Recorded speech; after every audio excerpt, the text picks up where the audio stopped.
world's biggest chocolate factory gets $296 million makeover. Barry Callebaut is pressing ahead with heavy investment in Belgium even as sales volumes decline.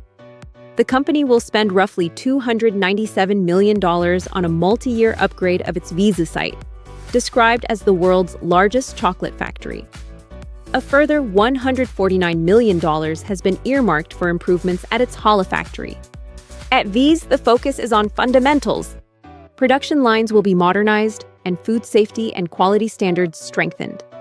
A new ring road will create one-way traffic on site to improve safety. Philip Hermans, plant manager at Wieze, said the plan will not only improve our operational capabilities in Wieze, but also create a more modern, safer, and attractive working environment for our dedicated employees.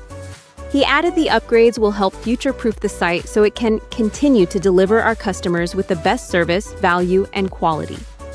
Part of the investment falls under the BC Next Level restructuring program, with the rest classified as regular capital expenditure.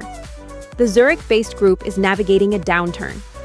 In Q1 fiscal 2025-26, group volumes fell 9.9% year-on-year, while global chocolate volumes dropped 6.8%, despite cocoa bean prices averaging 16% lower. The company said customers and consumers adjusted buying behavior in response to higher prices, and the expected rebound has not materialized. Meanwhile, Barry Callebaut is diversifying. It partnered with Planet A Foods to scale Choviva, a cocoa-free alternative made from sunflowers and oats, now used in 125 products across 10 countries. It also teamed up with Notco AI to accelerate recipe development through an AI-powered innovation hub.